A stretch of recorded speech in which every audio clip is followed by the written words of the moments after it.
எழுதின தீர்க்கதரிசன புஸ்தகம் 38வது அதிகாரம் 6வது வசனத்தை நாம் வாசிக்க கேட்போம்.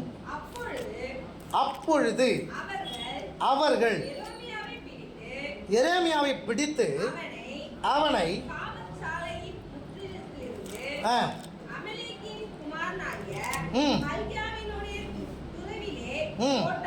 எதுல போட்டாங்கன்னா மல்கியாவுடைய துறவிலே போட்டார்கள். துறவுனா கிணறு. துறவுனா என்னது அப்படின்னா கிணறு. நாம் நினைக்கிற மாதிரி சாதாரண ஒரு கிணறு கிடையாது. அது ரொம்ப பெருசாக இருக்கும். ரொம்ப பெருசாக இருக்கும். நம்ம ஊர்லேயும் இருந்துச்சு, நம்ம இடத்துலையும் இருந்தது, இப்போ இல்லை. எரேமியாவை என்ன பண்ணிட்டாங்க அப்படின்னா தூக்கி துறவில் போட்டாங்க. எதில் போட்டாங்க? துறவில் போட்டாங்க. தொடர்ந்து வாசிங்க. எரேமியாவை கயிறுகளினால் அதிலே இறக்கி விட்டார்கள். அந்த துறவிலே தண்ணீர் இல்லாமல் உலையாய் இருந்தது. அந்த உலையிலே எரேமியா அமிழ்த்தினான். நல்ல ஒரு தீர்க்கதரிசி, ஒரு அருமையான தீர்க்கதரிசி. கர்த்தருடைய வார்த்தையை வார்த்தையாய் சொல்லுகிற தீர்க்கதரிசி. கர்த்தர் என்ன சொல்றாரோ அதை மட்டுமே சொல்லுவார். கர்த்தர் ஆசீர்வதிக்கிறார் அப்படின்னா கர்த்தர் உன்னை ஆசீர்வதிக்கிறார்ப்பா அப்படின்னு சொல்லுவார். கர்த்தர் உன்னை எச்சரிக்கிறார் அப்படின்னா அதையும் அப்படியே சொல்லிடுவார். இப்போ உனக்கு தண்டனை வந்துருச்சு, நீ தப்பவே முடியாது அப்படின்னு கர்த்தர் சொன்னால் அதை அப்படியே சொல்லிடுவார். ஜனங்களுக்காக மாற்றி பேசுகிற ஒரு தீர்க்கதரிசி அல்ல. தாயின் கர்ப்பத்திலேயே விசேஷமாக தேவன் அவரை தெரிந்து கொண்டார். இன்னைக்கு இருக்கிறது போல மேடையை கட்டி அல்லது ஜனங்களுக்காக சாதகமாக சொல்லுகிற ஒரு தீர்க்கதரிசி அல்ல. கர்த்தருடைய தீர்க்கதரிசி. அல்லேலூயா. இப்போ அவரை துறவலத்துக்கு உள்ள போட்டுட்டாங்க. இப்போ அவர் அமிழ்ந்து போறார். அதே போலதான் தேவனால நாம் தெரிந்து கொள்ளப்பட்டு இருக்கிறோம். தாயின் கர்ப்பத்திலே வசனம் சொல்லுகிறது முன்னறிந்து முன்குறித்து என்று சொல்லி. அப்போ தேவன் நம்மை முன்குறிப்பதற்கு முன்பாக அவர் முன்னறிந்திருக்கிறார். அல்லேலூயா. தாயின் கர்ப்பத்திலே நம்மை முன்குறிக்கிறார். முன்னறிந்து உலக தோற்றத்துக்கு முன்னதாக அவர் முன்னறிந்திருக்கிறார். எரேமியாவை எப்படி தேவன் தெரிந்து கொண்டாரோ அதே போலதான் உங்களையும் என்னையும் தேவன் தெரிந்து கொண்டிருக்கிறார். இப்போ தெரிந்து கொண்டிருக்கிற நம்முடைய வாழ்க்கையில் சில நேரங்களில் சில சூழ்நிலையில் நமக்கு சாதகமாக அல்ல, அது பாதகமாக இருக்கிறது. அப்பேற்பட்ட சூழ்நிலையில் ஒருவேளை நாம் காணப்படலாம். அப்படிப்பட்ட சூழ்நிலையில் ஒருவேளை இருக்கலாம். அப்படிப்பட்ட சூழ்நிலையில் ஒருவேளை நீங்கள் வந்திருக்கலாம். ஆனால் ஒரு காரியத்தை நீங்கள் நன்றாய் புரிந்து கொள்ளுங்கள். நம்முடைய தேவன் எப்படிப்பட்டவர் அப்படின்னா நம்மை தூக்கி எடுக்கிற தேவன். அல்லேலூயா. தேவன் எப்படிப்பட்டவர்? தூக்கி எடுக்கிற தேவன். அந்த குழியில் அந்த துறவில் அப்படியே விழுந்து மூழ்கி விடாதபடிக்கு அங்கேயே கத்தி கதறி தன் ஜீவனை விட்டு விடாதபடிக்கு நம்மை தூக்கி எடுக்கிற தேவனாய் இருக்கிறார் நம்முடைய தேவனாகிய கர்த்தர். அல்லேலூயா. கர்த்தர் நமக்கு அநேக அடைக்கப்பட்ட கதவுகளை அவர் திறக்க வல்லமை உள்ள தேவனாய் இருக்கிறார். இந்த வருஷத்தினுடைய கடைசி நாட்களில் நாம் கடந்து வந்திருக்கிறோம். இன்னும் எத்தனை நாள்? 8 நாள். எத்தனை நாள்? 8 நாள். புதிய ஆண்டுக்குள்ளே கடந்து போக போகிறோம். இந்த புதிய வருஷம் எப்படி இருக்கும்? இந்த புதிய ஆண்டாவது நமக்கு ஒரு சந்தோஷமாக சமாதானமாக இருக்குமா என்ற எண்ணத்தோடு கூட ஒருவேளை நீங்கள் இருப்பீர்கள் என்று சொன்னால், நிச்சயமாகவே உங்களுக்கு அடைக்கப்பட்ட கதவுகளை இந்த 8 நாளில் கர்த்தர் திறந்து புதிய ஆண்டில் நீங்கள் பிரவேசிக்கும் பொழுது ஒரு மகிமையான காரியத்தை கர்த்தர் உங்கள் வாழ்க்கையில் செய்திருப்பதை அந்நிய கண்கள் அல்ல, உங்கள் சொந்த கண்கள் காணும். ஆமென். அல்லேலூயா. கர்த்தர் நல்லவர். அந்த பரிசுத்தவான்களுக்கு உங்களுக்கு ஏற்பட்டிருக்கிற அதே சூழ்நிலை அந்த பரிசுத்தவான்களுக்கும் வந்திருக்கிறது. அந்த சூழ்நிலைகளில் எல்லாவற்றையும் இருந்து தேவன் அவர்களை விலக்கி அவர்களை மீட்டெடுத்திருக்கிறார். கர்த்தர் அவர்களுக்கு அவருடைய அடைக்கப்பட்ட கதவுகளை கர்த்தர் திறந்திருக்கிறார். அப்போஸ்தலர் நடபடிகள் 16ஆம் அதிகாரம் 25, 26 வசனங்களை நாம் வாசிக்க கேட்கும் பொழுது, அங்கே அப்போஸ்தலனாகிய பவுலும் சீலாவும் நடுராத்திரியில் தேவனை என்ன பண்ணாங்க? துதித்து பாடினாங்க. காவலில் வைக்கப்பட்டு இருந்தாங்க. நல்லா புரிந்து கொள்ளுங்க. அவங்க எப்படிப்பட்ட சூழ்நிலையில் அவர்கள் அந்த சிறையில் வைக்கப்பட்டிருந்தாங்க தெரியுமா? அவங்க எப்போ துதிச்சிருக்காங்க தெரியுமா? அவங்க இரவில் துதிச்சிருக்கிறாங்க. நடுராத்திரி. சொல்லுங்க, எப்போ? நடுராத்திரி. அப்போ பகல் முழுவதுமாக அவளுக்கு என்ன நேர்ந்து இருக்கிறது தெரியுமா? அடியும் உதையும் கீறலும். இதுதான் அவர்கள் பகல் முழுவதும் நடந்திருக்கிறது. பகல் முழுவதும் அவர்கள் வேதனைப்படுத்தப்பட்டார்கள்.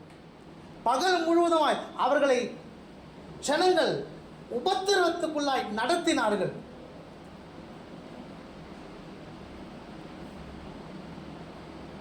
இரவு அவங்க அதே சூழ்நிலையில் தேவனை நோக்கி ஜெபித்து துதித்து ஆராதித்து தேவனை மகிமைப்படுத்தினார்கள். வசனம் சொல்லுது, கர்த்தர் அவருடைய அஸ்திபாரங்கள் அசையும்படியாய். சொல்லுங்க, உங்களுடைய பிரச்சனையுடைய ஆழம் என்ன என்று சொல்லி, உங்கள் பிரச்சனையுடைய அஸ்திபாரம் எப்படிப்பட்டது என்பதை தேவன் அறிந்திருக்கிறார். எப்படி பவுலும் சீலாவும் துதித்த பொழுது அந்த சிறைச்சாலையின் அஸ்திபாரம் அசைந்ததோ, அதே போல உங்களுடைய அஸ்திபாரம் நிச்சயம் அசைந்து உங்களுடைய சிறையிருப்புடைய கதவுகள் இயேசுவின் நாமத்தினாலே திறக்கப்படும். அல்லேலூயா. நிச்சயம் திறக்கப்படுங்க. நிச்சயம் திறக்கப்படும். நான் தீர்க்க தரிசனமாய் சொல்லுகிறேன். நிச்சயம் திறக்கப்படும். 2 நாளாகமம் 20ஆம் அதிகாரம் 22வது வசனத்தை நாம் வாசிக்கும் பொழுது, அங்கே யோசபாத்துக்கு விரோதமாக ஜனங்கள் கூடி வந்த பொழுது அவன் செய்த காரியம் என்ன? அவர்கள் பாடி துதி செய்ய ஆரம்பித்த பொழுது அவருடைய எதிரிகள் அழிந்தார்கள் என்று அங்கே நாம் காண்கிறோம். வாசிங்கள் 22வது வசனத்தை. 2 நாளாகமும் 20ஆம் அதிகாரம் 22வது வசனம். அவர்கள் பாடி துதி செய்ய தொடங்கின போது யூதாவுக்கு விரோதமாக வந்த பதிவிருந்த அம்மோன் புத்திரரையும் மோவாபியரையும் சேயீர் மலை தேசத்தாரையும் ஒருவருக்கு ஒருவர் விரோதமாய் ஒருவரை கர்த்தர் எழும்ப பண்ணினதினால் அவர்கள் என்ன ஆயிட்டாங்க? வெட்டுண்டு விழுந்தாங்க. காரணம் என்ன? 1 கொரிந்தியர் 16ஆம் அதிகாரம் 9ஆம் வசனத்தை நீங்கள் வாசிக்கும் பொழுது, 1 கொரிந்தியர் 16ஆம் அதிகாரம் 9ஆம் வசனத்தை வாசிக்கும் பொழுது, ஏனெனில் நன்றாய் கவனிங்க, இந்த பெரிதும் அனுகூலமான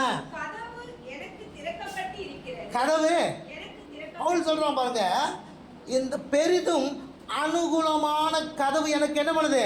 திறக்கப்பட்டு இருக்கிறது. விரோதம் செய்கிறவர்களும் இருக்கிறாங்க. யோசபாத்துக்கு விரோதமாக கூட்டம் கூடினவங்க இருந்திருக்கிறாங்க. ஆனா நன்றாக புரிந்து கொள்ளுங்க, கர்த்தர் என்ன செய்தார்னா, அவருக்கு விரோதமாக எழும்பி வந்த ஒவ்வொருவரையும் கர்த்தர் என்ன பண்ணாரா? அழித்தார். அல்லேலூயா! கர்த்தர் நல்லவர். சங்கீத புஸ்தகம் 5:9 வாசியுங்கள். சங்கீத புஸ்தகம் 5:9.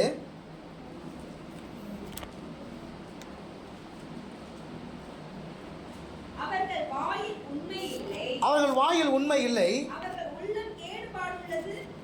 அவர்கள் உள்ளம் கேடுபாடு உள்ளது. யாருடைய இருதயத்தில், அவருடைய உள்ளத்தில் உண்மை கிடையாது. யாரு கேடுபாடு உள்ளவர்கள் இருக்காங்க அப்படின்னா, துன்மார்க்கர்கள். கர்த்தருடைய ஜனத்துக்கு விரோதமாக எழும்பி வருகிறவர்கள். அவர்களுக்கு உண்மை இருக்காது. அவருடைய உள்ளத்தில் கேடு உள்ளதாய் அது இருக்கும். பவுல் சொல்றாரு, அனுகூலமான கதவை கர்த்தர் திறந்து கொடுத்தார். ஆனா யாரும் இருக்கிறா, எங்களுக்கு விரோதமாக கூட்டம் கூடுகிறவங்களும் இருக்கிறாங்க. யோசபாத்துக்கு விரோதமாக கூட்டம் கூடுறவங்க வந்தாங்க. கர்த்தர் என்ன பண்ணார் அப்படின்னா, யாரெல்லாம் கூட்டம் கூடி வந்தாங்களோ அவங்கள எல்லாம் கர்த்தர் அழித்தார். அதே போல தான் நீங்கள் ஒரு சிறைப்பட்ட ஒரு வாழ்க்கை நீங்கள் வாழ்ந்து கொண்டிருக்கிறீங்களா? இதிலிருந்து என்னை யார் விடுதலை செய்வா, என்னை யார் விடுவிப்பா அப்படின்னு சொல்லி ஒருவேளை நீங்கள் நினைத்து கொண்டு இருக்கிறீங்களா? ஒரு காரியத்தை நன்றாக புரிந்து கொள்ளுங்கள், கர்த்தர் உங்கள் சிறையிருப்பை கர்த்தர் திறக்கிறார். அல்லேலூயா! காலையில் என்னுடைய வாட்ஸ்அப்பில் ஒரு வார்த்தை வந்தது. என்ன அப்படின்னாக்கா, நாம் பிரச்சனையின் மத்தியிலே இருக்கும் பொழுது, நாம் அந்த பிரச்சனையுடைய வேதனையில் கண்ணீர் சிந்தும் பொழுது நாம் அநேகருடைய கரங்களை நாம் எதிர்பார்க்கிறோமா? என்ன பண்ணுறோம்? பிரச்சனை மத்தியில் இருக்கும்போது அந்த பிரச்சனையில் அந்த பிரச்சனையுடைய ஆழம் நம்ம இருதயத்தை உடைச்சி இருக்கும் பொழுது நம்முடைய கண்களில் கண்ணீர் வருகிறது. அந்த கண்ணீரை துடைப்பதற்கு நாம் அநேகருடைய கரங்களை எதிர்பார்த்துருக்கிறோமா? ஆனால் ஒன்றும் மறந்துடுறோமா? நமக்கு தேவன் கரங்களை கொடுத்திருக்கிறார் என்று சொல்லி. எங்க கண்ணீரை துடைப்பது நமக்கு கர்த்தர் கொடுத்திருக்கிறாரு. ஆனால் அந்த கரத்தை விட்டுட்டு நாம் என்ன பண்ணுறோம்? இன்னொரு கரத்தை எதிர்பார்த்துருக்கிறோம். அதே போல தான் உன் சிறையிருப்பை திருப்புவதற்கு உன் தேவனாகிய கர்த்தர் உனக்கு இருக்கிறாரு. ஆனால் நீ அநேகரை இந்த சிறையிருப்பு விடுவிப்பதற்கு நீ எதிர்பார்த்து கொண்டிருக்கிற. அவர் யாரும் வர முடியாது. கர்த்தர் மாத்திரம்தான் உங்கள் சிறையிருப்பை திருப்ப முடியும். அல்லேலூயா! உன் அடைக்கப்பட்டு இருக்கிற அந்த கதவை திறப்பது கர்த்தர் மாத்திரமே. அப்போ ஒருத்தருக்கு சிறையிருப்பு, இன்னொருத்தருக்கு எப்படிப்பட்ட காரியம் என்ன? யோவான் சுவிசேஷம் 11ஆம் அதிகாரம் 43-44 வசனத்தை வாசிக்கும் பொழுது, இவைகளை சொன்ன பின்பு லாசருவே வெளியே வா என்று உரத்த சத்தமாய் கூப்பிட்டார். அப்பொழுது மரித்தவன்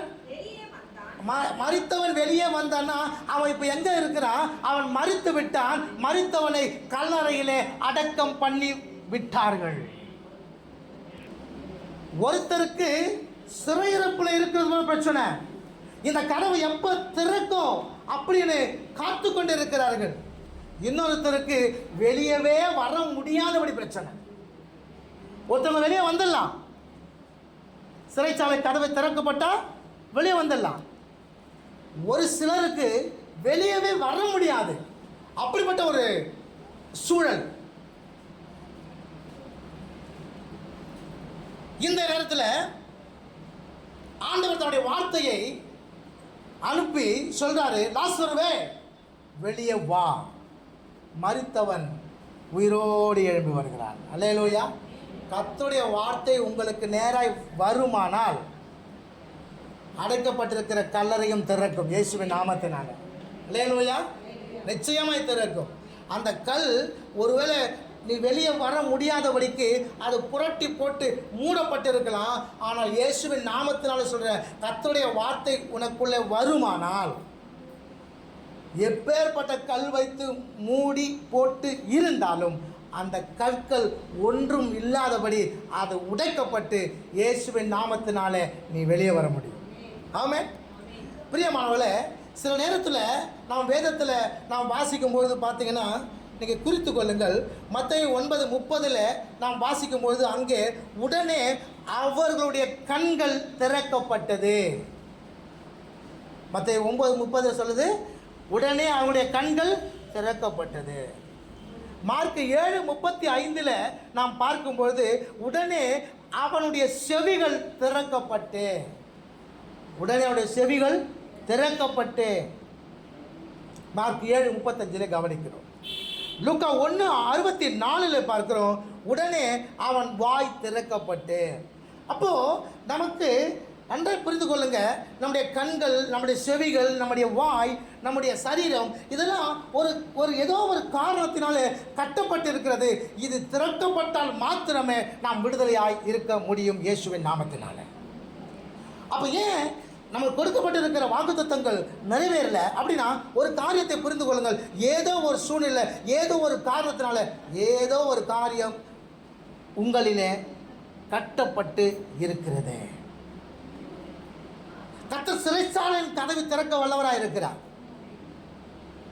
கர்த்தர் கல்லறையுடைய கல்லையும் எடுத்து போட்டு புரட்டி போட்டு அங்கிருந்து உயிரோடு கூட உன்னை எழுப்பி கொண்டு வர வல்லமை உள்ள தேவனாக இருக்கிறார். யோவான் சுவிசேஷம் 10ஆம் அதிகாரம் 10வது வசனத்தில் வாசிக்கிறோம், அவர் ஜீவன் கொடுக்கவும் அந்த ஜீவன் பரிபூரணப்படவும் வந்தேன் சொல்லி அந்த அதிகாரம், அந்த வசனத்துடைய பிற்பகுதியை நான் சொல்லுகிறேன். அவர் ஜீவன் கொடுக்கவும், அந்த ஜீவன் ஜீவன் என்றால் நீங்கள் ஆங்கிலத்தில் பார்த்தீங்கன்னா லைஃப் என்று சொல்லப்பட்டிருக்கும். அப்போது வாழ்க்கை கொடுக்கவும் அந்த வாழ்க்கை பரிபூரணப்படவும் தேவனாகிய கர்த்தர் ஆண்டவராகிய இயேசு கிறிஸ்து இந்த பூமிக்கு வந்தார். ஆமென். அல்லேலூயா. அவர் வாழ்க்கை கொடுக்க வந்தவர் உன்னை சிறைச்சாலையிலே வைத்து உன்னை பார்க்க அவர் விரும்புவாரா? அல்லது வெளியவே வர முடியாத சூழ்நிலையில் கல்லறை அனுபவத்தில் நீ இருக்கும்பொழுது அதிலே இருந்து விடு என்று சொல்லி விட்டு விடுவாரா? விடமாட்டார். நிச்சயமாகவே சிறைச்சாலை கதவும் திறக்கப்படும், கல்லறையின் கதவும் திறக்கப்படும். ஆமென். அல்லேலூயா. கர்த்தர் நல்லவர். நிச்சயமாக கர்த்தர் திறக்க வல்லவராக இருக்கிறார். அவருடைய வல்லமை அப்படிப்பட்டது. அப்போ ஏன் வாழ்க்கையில் இந்த காரியங்கள் நடக்கல? அவர் திறக்க வல்லவராக இருக்கிறார், அவர் உடைக்க வல்லவராக இருக்கிறார். என்னுடைய சிறைச்சாலை அஸ்திபாரத்துடைய ஆழம் எவ்வளவு என்பதை அவர் அறிந்திருக்கிறார். அந்த அளவு, அந்த தூரத்தில் அந்த அஸ்திபாரம் அசையும், சிறைச்சாலை கதவு திறக்கப்படும், கட்டுகள் கட்டவிழ்க்கப்படும். அப்போ என் வாழ்க்கையில் ஏன் அந்த காரியம் நடக்கலை? மரித்திருந்த அவனை இயேசு உயிரோடு எழுப்பினார். ஏன் என் வாழ்க்கையில் அந்த காரியங்கள் இன்னும் உயிர் பெற்று எழும்பலை அப்படின்னு உங்களுக்குள்ளே நீங்கள் கேள்வி கேட்பீங்க அப்படின்னா, அதுக்கும் சில பதில் இருக்கிறது வேதத்தில். அல்லேலூயா. முதலாவது என்ன அப்படின்னா, ஆதியாகமம் புஸ்தகம் 16வது அதிகாரம் 5, 6 வசனங்களை வாசிங்க. அப்பொழுது சாராய் ஆபிரகாமை நோக்கி, ஆதியாகம புஸ்தகம் 16வது அதிகாரம் 5, 6 வசனம். அப்பொழுது சாராய் ஆபிரகாமை நோக்கி, அப்பொழுது சாராய் ஆபிரகாமை நோக்கி, எனக்கு நேரிட்ட அநியாயம் உமது மேல் சுமரும் என் அடிமை பெண்ணை கொடுத்தேன். அவள் தான் கர்ப்பவதி ஆனதை கண்டு என்ன பண்ணல? கொஞ்சம் எழுத்து வந்ததுல என்ன பண்றான் நல்லா புரிந்து கொள்ளுங்க. ஆகார் இருக்கா இல்லையா, ஆகார் யார் அப்படின்னா, அவள் அந்த எகிப்தில் இருக்கும் பொழுது அவள் குடும்பம் கஷ்டப்பட்ட குடும்பம். கஷ்டப்பட்டதுனால தான் அவள் எங்கே வந்துட்டானா, அடிமைத்தனத்துக்குள்ளே வந்துட்டா. எங்கே வந்துட்டா புரியுதா உங்களுக்கு? இப்போது ஆபிரகாம் பஞ்சத்தினால அவன் எகிப்துக்கு கடந்து போகும்பொழுது எகிப்தின் ராஜாவார அபிமேலுக்கு அவன் என்ன பண்ணுறான்னா, சாராய் நிமித்தமாக என்ன கொடுக்குறான் தெரியுமா? அநேக வேலைக்காரி பொண்ணு பொருள் எல்லாம் கொடுக்குறான். பார்த்தீங்கன்னா அந்த வேலைக்காரியில் வந்தவ தான் இந்த ஆகார். இப்போ இந்த ஆகாருக்கு நல்லா புரிந்து கொள்ளுங்க, அவளோட அடிமை. அவள் வீட்டுக்குள்ளே வந்து சுதந்திரமாக இருப்பதற்கு கூட அவளுக்கு உரிமை இல்லை. ஆனால் அவளுக்கு ஒரு தகுதி கிடைத்தது. அவள் நினைத்து பாராத ஒரு தகுதி. என்னத்தமா? ஆபிரகாமுக்கு இன்னொரு மனைவியாக. இந்த தகுதி அவளுக்கு கிடைக்கவே கிடைக்காது. அவள் யோசித்து பார்த்துருக்க மாட்டா. ஆனால் இது அவளுக்கு கிடைச்சது. இப்போ இது கிடைச்சது பார்த்தீங்களா? இது கிடைக்கும் பொழுது கிடைக்காத ஒரு இடம் கிடைச்சிருக்குது, வராத ஒரு ஆசீர்வாதம் வந்திருக்குது. இப்போ அந்த நேரத்தில் நாம் எப்படி இருக்கணும் அப்படின்னா, நம்மை நாமே தாழ்த்தினவராக காணப்படணும். ஆனால் ஆகார் அப்படி செய்யவில்லை. தொடர்ந்து வாசிங்க. அவன் என்ன பண்றானா, சாராய வாழ்க்கை கொடுத்தவளை என்ன பண்ணலாம்? அற்பமாய் எண்ணினால் கர்த்தர் எனக்கும் உமக்கும்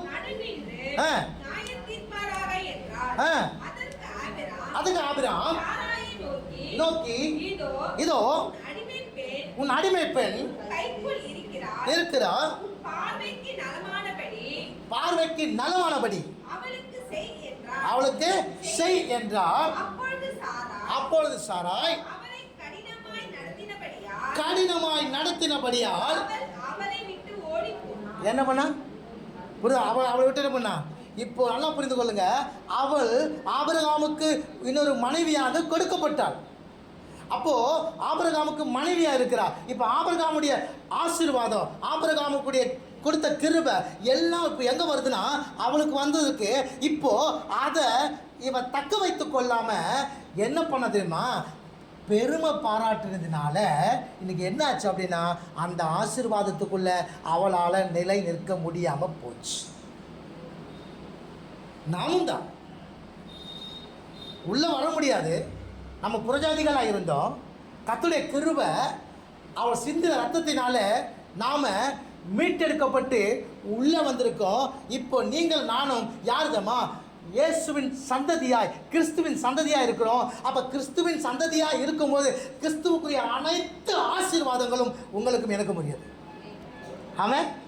யாருக்குரியது? உங்களுக்கும் எனக்கும் உரியது. அப்போ நாம் எப்படி தான் இருக்கணும்? ஆசீர்வாதமாக தான் இருக்கணும். நம்ம ஆசீர்வாதமாக இல்லாமல் வாக்குத்தத்தங்கள் நிறைவேறாமல் இருப்பதற்கு காரணம் என்ன தெரியுமா? நாம் தோட்டத்துக்குள்ளே இல்லை. நாம் ஆபிரகாம் வீட்டுக்குள்ளே இல்லை. எங்கே இல்லை? வீட்டுக்குள்ளே இல்லை. எங்கே போயிட்டோம்? வெளியே போயிட்டோம். வெளியே போனதுக்கு காரணம் என்ன தெரியுமா? பெருமை. யாக்கோபு 4ஆம் அதிகாரம் 6வது வசனத்தை நாம் வாசிப்போம்.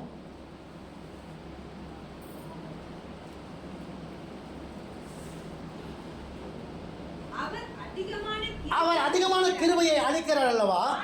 ஆதலால் தேவன் பெருமை உள்ளவர்களுக்கு எதிர்த்து நிற்கிறார். தாழ்மை உள்ளவர்களுக்கோ. கிருபை அப்போ அளிக்கிறார். தேவன் பெருமை உள்ளவருக்கு எதிர்த்து நிற்கிறார். தாழ்மை உள்ளவருக்கு கர்த்தர் என்ன பண்றாரு? கிருபை கொடுக்கிறார். அந்த மகிமையான வாழ்க்கையில் நிலைத்திருக்க முடியாமல் போனதுக்கு காரணம் என்ன? பெருமை. தான் கர்ப்பவதி ஆனதை கண்டு தன்னுடைய நாச்சியாரை என்ன பண்ண அப்படியே அற்பமா என்ன பார்த்தீங்களா? அந்த அந்த பெருமை என்ன பண்ணா, பார்த்தியா உனக்கு ஒன்றும் இல்லை, எனக்கு பாரு வந்துருச்சு, எனக்கு பாரு இருக்குது. அப்போது என்னன்னா, இந்த ஆசீர்வாதத்தை கொண்டு தேவனை மகிமைப்படுத்தாம அவள் தனக்குள்ள பெருமை கொண்டதுனால அவள் ஆபிரகாமின் வீட்டுக்குள்ள இருக்க முடியாத போயிடுச்சு. ஆபிரகாம் வீட்டுக்குள்ள இருந்தாக்கா எப்படி இருந்திருக்கும்? ஆதியாகமம் புஸ்தகம் 13ஆம் அதிகாரம் 2ஆம் வசனத்தை வாசிங்க. ஆதியாகமம் புஸ்தகம் 13:2.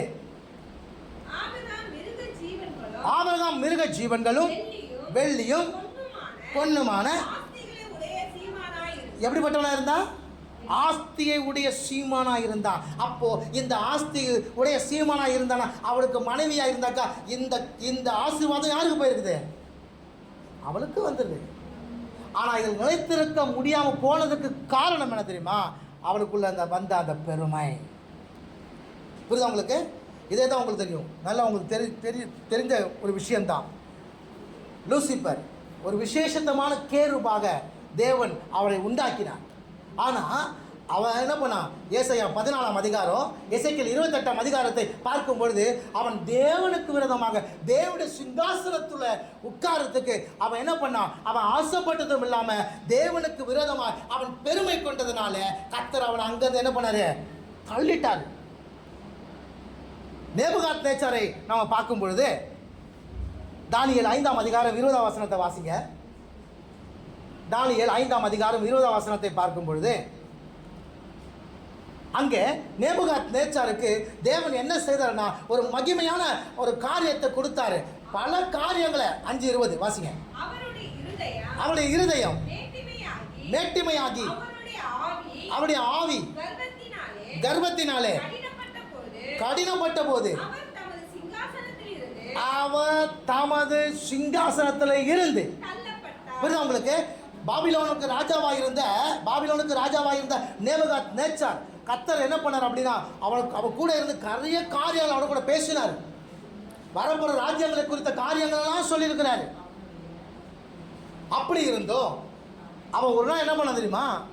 மாடி மேலே போய் நின்று சொன்னாரு, இது எல்லாம் என் நாமம் மகிமைக்காக நான் கட்டின மகா பாபிலோன் சொன்னான் பாருங்க. வாய் வார்த்தை முடியறதுக்குள்ள மேலேருந்து வார்த்தை வந்துச்சு. பெருமையினாலே அவன் தன்னுடைய சிங்காசனத்தை இழந்தான். எப்படி ஆகார் பெருமையினாலே தன்னுடைய ஸ்தானத்தை அவள் இழந்தாலோ அதே போல பெருமையினாலே நேபுகாத்நேச்சார் தன் ஸ்தானத்தை சிங்காசனத்தை இழந்தான். அதே தானியேல் 5ஆம் அதிகாரம் 23ஆம் வசனத்தை பாருங்க. இவன் அவனுடைய புள்ள, இதனுடைய புள்ள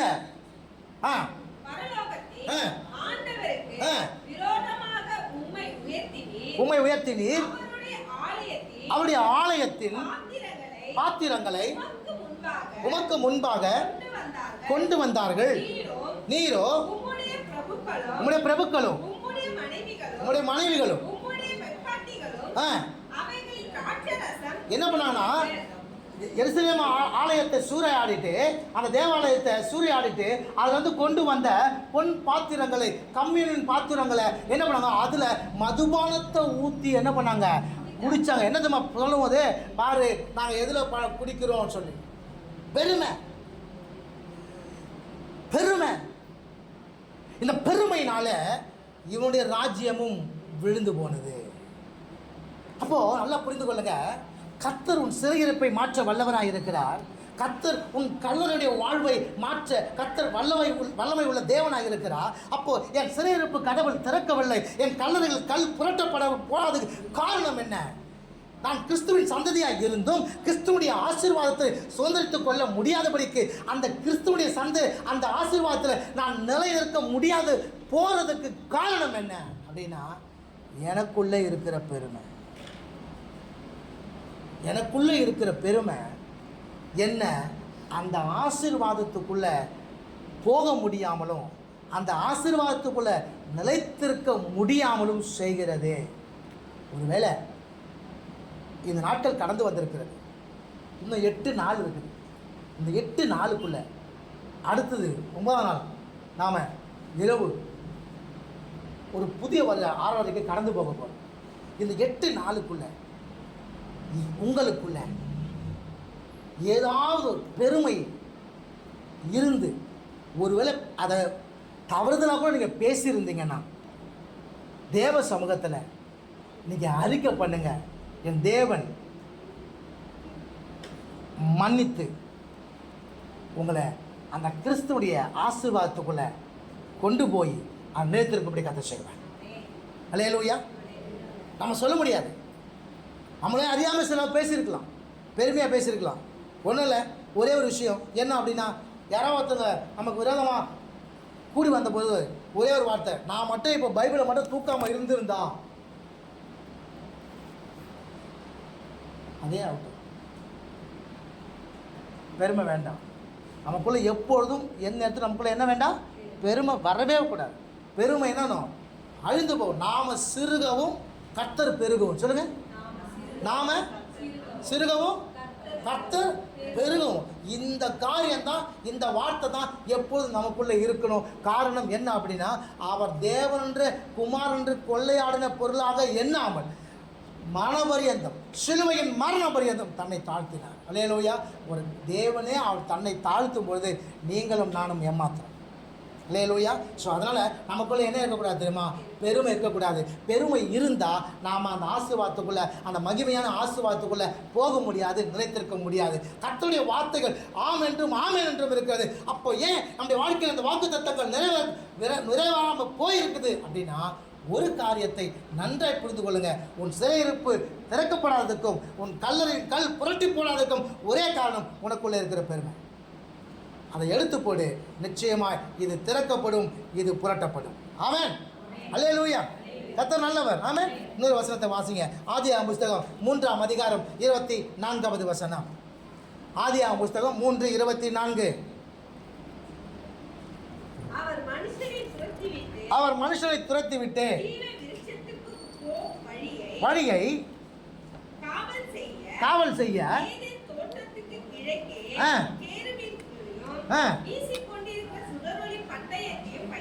என்ன பண்ணாங்க இப்போ அப்படின்னா, தோட்டத்தில் இருந்த ஆதாம் ஏவாள் இப்போ தோட்டத்தை விட்டு என்ன பண்ணிட்டாங்க, துரத்தப்பட்டாங்க, வெளியே போயிட்டாங்க. ஆகார் ஆபிரகாமுடைய வீட்டில் இருக்கணும், அவன் என்ன பண்ணான், வெளியே போயிட்டான். ஆதாம் ஏவாள் 2 பேரும் தேவனுடைய தோட்டத்தில் இருக்கணும், இன்னைக்கு அவங்க என்ன பண்ணாங்க, துரத்தப்பட்டாங்க. காரணம் என்ன, எந்த இடத்துல அவங்க வைக்கப்பட்டிருந்தாங்க, அவங்க இருக்கிற இடம் பார்த்தீங்க அப்படின்னா 1ஆம் அதிகாரம் 2ஆம் அதிகாரத்தில் வாசிச்சிங்கன்னா அது மிகவும் ஆசீர்வதிக்கப்பட்ட இடம். அந்த இடத்துல ஆறுகள் ஓடுகிறது. அந்த ஆறுகள் ஓடுகிற இடத்துல விலை உயர்ந்த கற்கள், மாணிக்கம், வைரம், கோமேதகம், இப்படிப்பட்ட கற்கள் இருக்குது. சுத்திரும் ஆசீர்வாதம். இந்த ஆசீர்வாதத்துக்குள்ள இருக்க வேண்டிய அவங்க தோட்டத்தை விட்டு வெளியே போனதுக்கு காரணம் என்ன தெரியுமா, அவங்க கர்த்தருடைய வார்த்தையை மீறி நடந்ததுனால, பாவத்துக்கு தன்னை விட்டு போட்டதுனால. அப்போ பாவம்னா என்ன? கொலோசியர் 3ஆம் அதிகாரம் 5ஆம் வசனத்தை நீங்கள் கவனிக்கும் பொழுது, கொலோசியர் 3ஆம் அதிகாரம் 5வது வசனத்தை கவனிக்கும் பொழுது, ஆகையால் அசுத்தம், மோகம், இந்த 4 காரியம், விபச்சாரம், அசுத்தம், மோகம், துர்ரிச்சை. பாருங்க, இந்த 4ஓடு கூட எதை உள்ள சேர்க்கிறாங்க, விக்கிரக ஆராதனை ஆகிய அதுவே பாவம் தான். எது கூட சேர்க்கிறாங்க, பொருளாசை எந்த பாவத்தோடு கூட போய் சேருது பாருங்க. இந்த பாவம் நமக்குள்ளே இருக்குமானா, பொருளாசை என்ற பாவம் நமக்குள்ளே இருக்குமானா, கர்த்தருடைய தோட்டத்தில், அந்த தோட்டத்தில் இருக்கிற ஆசீர்வாதத்துக்குள்ள நாம் இருக்க முடியாதே.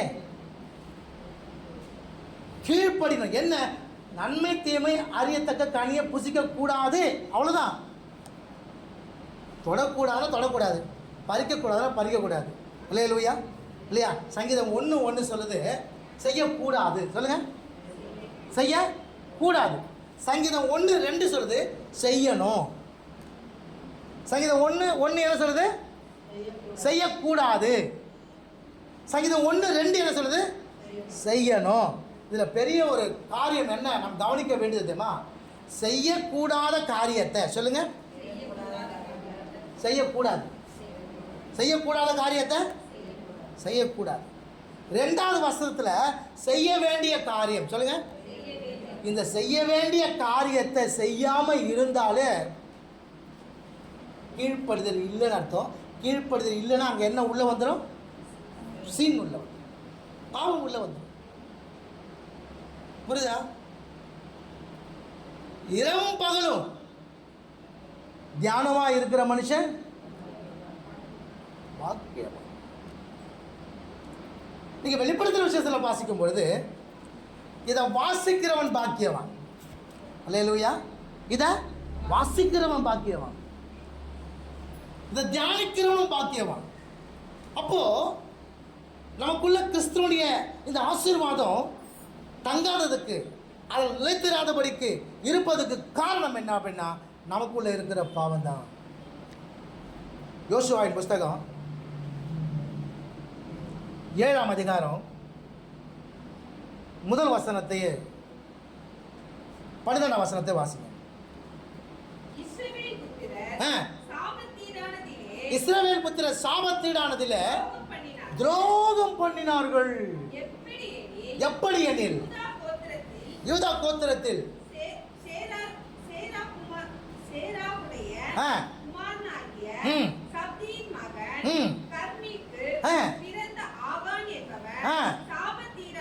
சாபத்தீடானதில என்ன பண்ணிட்டானா? எடுத்துக்கொண்டானா? பாடவசனத்தை வாசிங்க.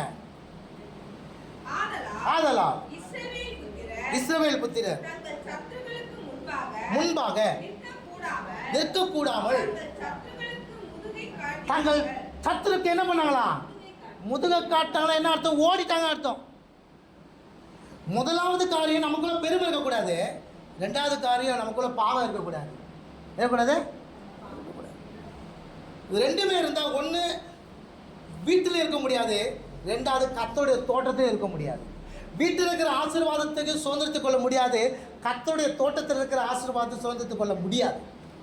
3வது காரியம், இஸ்ரவேல் புத்திரர்கள் என்ன பண்ணாலாம்? சாபத்தீடானதிலே கர்த்தருக்கு துரோகம் பண்ணினாங்களாம். 6ஆம் அதிகாரத்தை கவனித்தீங்கன்னா அங்கே எரிக கோட்டை இருக்கிறது. அந்த கோட்டையை உடைக்க முடியாது. அந்த உடைக்க முடியாத கோட்டையை கர்த்தர் சொன்னார், நீங்கள் 6 நாள் துதிங்க, 7வது நாள் என்ன பண்ணுங்க? துதித்து ஆர்ப்பரியுங்கள் அப்படின்னு சொல்லும் போது, அப்படி துதித்து ஆர்ப்பரிக்கும் பொழுது உடைக்க முடியாத கோட்டை உடைக்கப்பட்டது. ஆமென். உடைக்க முடியாத கோட்டை உடைக்கப்பட்டது.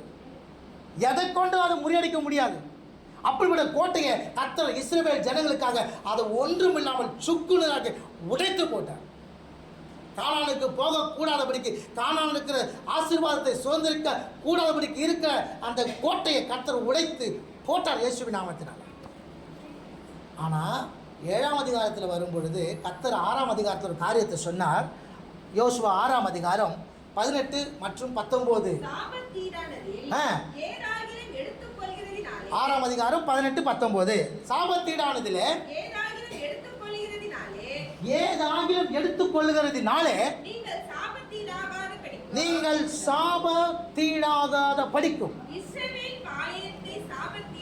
இஸ்ரவேலுடைய பாளையத்தை சாபத்தீடாக்கி அதை கலங்கடிக்க பண்ணாதபடிக்கு நீங்கள் சாபத்தீடானதுக்கு மாத்திரம் எச்சரிக்கையாயிருங்க.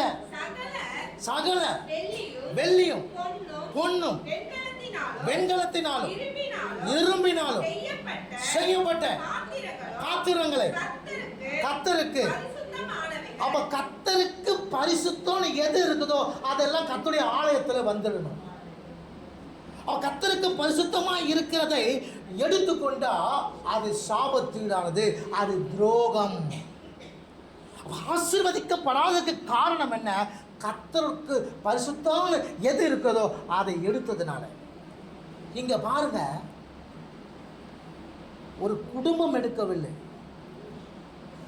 ஒரு கோத்திரத்தில் ஒருத்தன் எடுத்துட்டான். அந்த ஒருத்ததுனால என்ன ஆச்சுன்னா, இஸ்ரவேல் புத்திரர் என்ன பண்ணா, முதுகு காட்டி ஓடினாங்க. அப்போ ஆயி பட்டணத்தை சுதந்திரித்துக் கொள்ள முடியாதபடிக்கு அவங்க முதுகு காட்டி ஓடுறதுக்கு காரணம் என்ன அப்படின்னா, கர்த்தருடையதை, கர்த்தருடைய கர்த்தருக்கென்று வைத்திருக்கிறதை, அந்த பொக்கிஷத்தை, அந்த பரிசுத்தத்தை அவர்கள் எடுத்தபடியினாலே. உடன்படிக்கை பெட்டி இஸ்ரவேல்ல இருக்கணும். இப்போ பெலிஸ்தர்கிட்ட இஸ்ரவேல் மக்கள் தோத்து போனதுனால இவங்க நினைச்சாங்க என்ன பண்ணலாம் அப்படின்னா, உடன்படிக்கை பெட்டி பாளையத்துக்கு வருமானால் கர்த்தர் நம்ம கூட இருப்பாரு, அப்போ நாம ஜெயிச்சிடலாம் நினைச்சாங்க. இருக்க வேண்டிய இடத்துல இல்லாம இவங்க பாளையத்துக்கு கொண்டு போறதுனால கர்த்தர் அவங்க கூட இல்லை. கர்த்தருடைய உடன்படிக்கை பெட்டி எங்க இருக்கணுமோ அங்கே இருக்கணும். அது எங்க இருக்கணும்? ஆசரிப்பு கூடாரத்தில் இருக்கணும். அதை கொண்டு போய் பாளையத்தில் வச்சாங்க.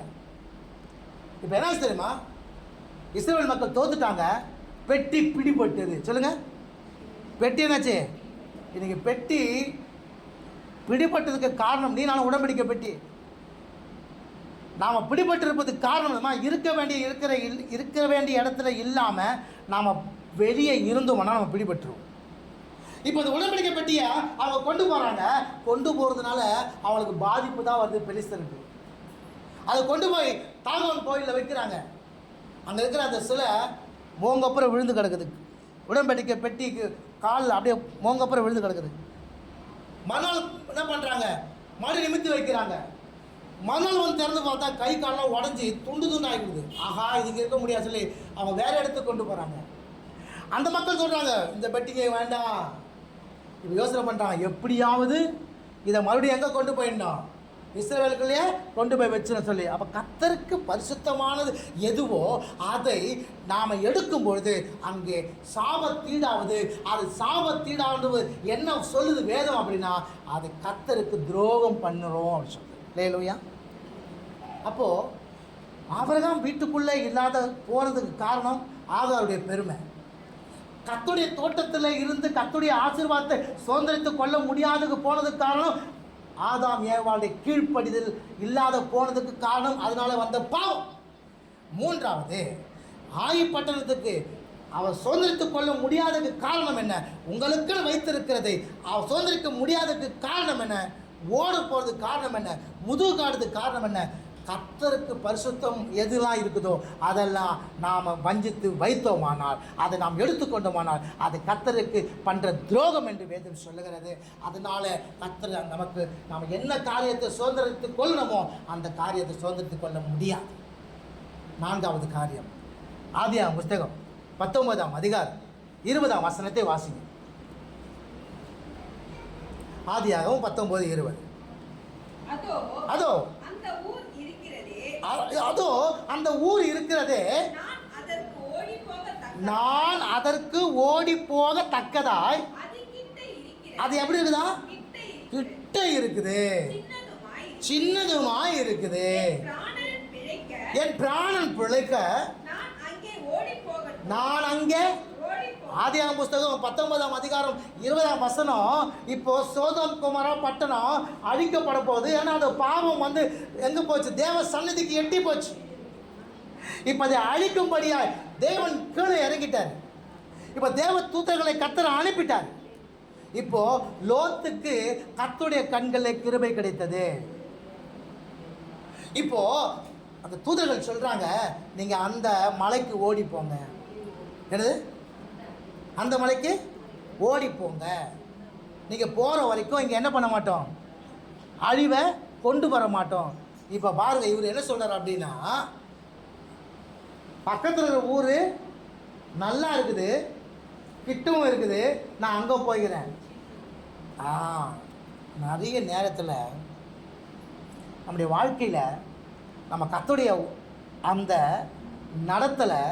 நடத்துதலை நாம் என்ன செஞ்சிடும் தெரியுமா? அவருக்கே ஆலோசனை சொல்லணும். என்னது? அவருக்கே ஆலோசனை. சித்தம் என்ன? மலைக்கு போக வேண்டியது. ஆனால் இவங்க என்ன பண்ணுறாங்க? நான் இங்கே போயிடுறேன். நமக்கு ஏற்றார் போல கர்த்தருடைய சித்தத்தை மாற்றிக்கொள்ளக்கூடாது. மாற்றினா அங்கே ஆபத்து.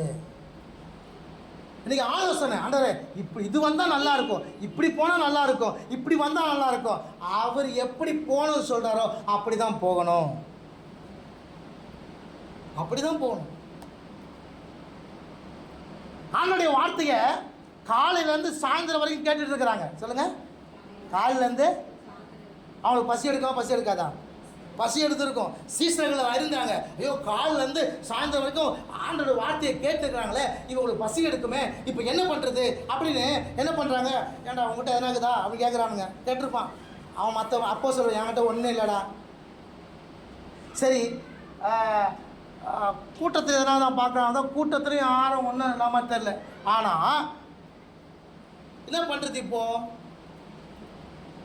இப்போ ஆண்டவர்கிட்ட போகிறாங்க. என்ன பண்ணுறாங்க? ஆண்டவர்கிட்ட போகிறாங்க. இப்போ ஆண்டவர்கிட்ட போகும்போது என்ன சொல்கிறாங்க அப்படின்னா, காலையிலேருந்து சொல்லுங்கள், காலையிலேருந்து இவங்க வந்து என்ன பண்ணுறாங்க? வார்த்தையை கேட்டுட்ருக்காங்க. அவங்களுக்கு பசிக்கும். அதனால் என்ன பண்ண, அவங்களாம் பக்கத்து ஊருக்கு அனுப்பி சாப்பாடு சாப்பிட்டு வரட்டும். யாருக்கு ஆலோசனை? ஆண்டவருக்கே ஆலோசனை. வசன வார்த்தையை கொடுக்குற அவருக்கு தன் ஜனங்கள் எந்த நிலைமையில் உட்கார்ந்து இருக்கிறாங்க என்பதை அவர்கள் அறிந்திருக்க மாட்டாராம். நிச்சயம் அறிந்திருப்பார். ஆண்டவருக்கே அநேக நேரத்தில் நாமளே ஆலோசனை கொடுக்குறது. நம்ம சிருஷ்டித்தவருக்கு நாம் ஆலோசனை கொடுக்கக்கூடாது. ஒன்று பெருமை, ரெண்டாவது பாவம், மூன்றாவது தீட்டு, சாபத்தீடானது, நாலாவது காரியம் கர்த்தருக்கு ஆலோசனை பண்ணக்கூடாது. அல்லேலூயா. நமக்கு ஒரு காரியம் பிடிச்சிருக்கும்.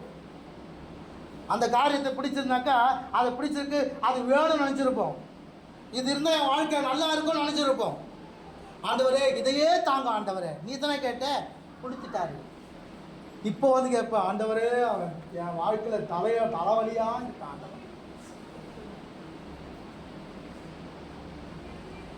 அப்போ என்ன சொல்லுவார் அவர்? நீ தானே அவருக்கு ஆலோசனை.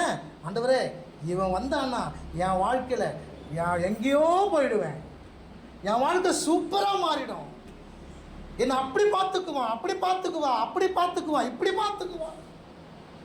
அவருக்கு ஆலோசனை போ. இப்போ என்னாச்சு? லோத்து அவன் மனைவியை இழந்தான். லோத்து என்ன பண்ணான்? அவன் மனைவி என்ன பண்ணிட்டான்? எழுந்துட்டான். நல்லா புரிந்து கொள்ளுங்க. அவருக்கு ஆலோசனை, அவர் சித்தம் என்னவோ அந்த சித்தத்தை செய்து தான் நீங்கள் நான் முற்படணுமே ஒழிய அவருக்கு ஆலோசனை சொல்லி உக்காந்துருக்க கூடாது. அல்லேலூயா. புரியுதா உங்களுக்கு? அப்போ நம்முடைய வாழ்க்கையில் நமக்கு தேவன் கொடுத்த வாக்குத்தத்தத்தை நாம் சுதந்திரத்துக் கொள்ளணும் அப்படின்னா நமக்குள்ள பெருமை இருக்கக்கூடாது, நமக்குள்ள பாவம் இருக்கக்கூடாது, நமக்குள்ள சாபத்தோட கர்த்தருடையதை நாம் எடுக்கக்கூடாது. நாலாவது காரியம், கர்த்தருக்கு ஆலோசனை கொடுக்கக்கூடாது. ஆமென். அல்லேலூயா. அப்போ என்னதாங்க செய்யணும்? ஆதியாகம புஸ்தகம் 35ஆம் அதிகாரம் 1வது வசனம்.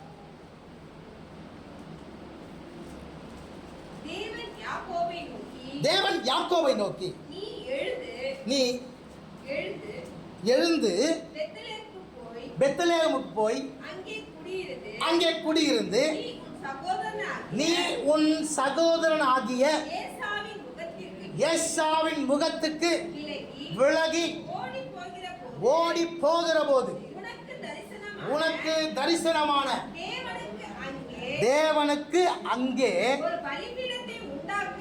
அப்ப நான் செய்ய வேண்டியதுமா ஒரு பலிபீடத்தை உண்டாக்கணும். என்ன பண்ணணும்? நான் இப்போ இந்த 8 நாள் தான் இருக்குது. இப்போ இந்த 8 நாளில் நான் அந்த என்ன காரியத்தை தேவன் எனக்கு சொல்லியிருக்கிறாரோ, ஒருவேளை என் சிறையிருப்பு மாறணுமா, இல்லை என் கல்லுடைய கற்கள் புரட்டி போடப்படணுமா, என் வாக்கு தத்தங்கள் நான் நிறைவேற்றணுமா, கர்த்தருடைய ஆசீர்வாதத்தை நான் சுதந்திரித்துக் கொண்டு அதை நிலைத்திருக்க வேண்டுமானால் நான் செய்ய வேண்டியது ஒன்று, கர்த்தருக்கு நான் பலிபீடம் கட்டணும். ஆமென். என்ன பண்ணும்? பலிபீடம் கட்டணும். இந்த பலிபீடம்னா என்ன அப்படின்னா, ஒன்று அது காணிக்கை செலுத்துகிற இடம், ரெண்டாவது தியாகம் செய்கிற இடம். என்னது இல்லையா? என்ன பண்ணாங்க? பாவம் செஞ்சவங்க பிராயசித்தம் செய்யும்படியா என்ன பண்ணுவாங்க? காணிக்கை ஒரு கொண்டு வருவாங்க. அப்படி என்ன பண்ணுவான், அந்த பலிபீடத்தை கொண்டு வரான் பார்த்தீங்கன்னா, அது என்னமா தியாகம். இதுதான் பலிபீடம். அந்த பலிபீடம் என்ன செய்யும் அப்படின்னா, பாவ மன்னிப்பை உனக்கு கொடுக்கும். அந்த பலிபீடம் உன்னை ஆண்டவரோடு கூட இணைக்க வைக்கும். அந்த பலிபீடம் உனக்கு மீட்பை கொண்டு வரும். அந்த பலிபீடம் உனக்கு நிலையான வாழ்வை அது பெற்றுத்தரும். அல்லேலூயா. கர்த்தர் நல்லவர். ஆமென். இதான் நீ செய்ய வேண்டியதுமா. ஆண்டவர் சொன்னார், ஏசாவுக்கு விலகி ஓடின போது நான் உனக்கு தரிசனமான இடத்துல நீ இப்போ என்ன பண்ண, ஒரு பலிபீடம் கட்டு. இப்போ கர்த்தர் உலகத்தில் இருந்து, கர்த்தர் உன்னை சத்துருவிலிருந்து உன்னை அவன் அழித்து விடாதபடிக்கு, உன்னை அவன் கொன்று போட்டு விடாதபடிக்கு கர்த்தர் உன்னை மீட்டு எடுத்து உனக்கு தரிசனமான, உனக்கு வார்த்தை கொடுக்கிற இடம் எது?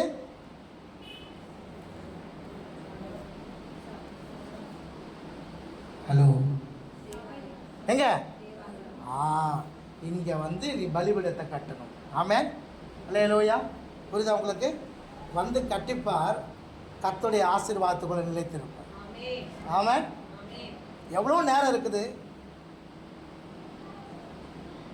கொஞ்ச நேரம் அதுக்குன்னு கொஞ்சம் ஒதுக்கி வந்து முழங்கால் படியிட்டு நீங்கள்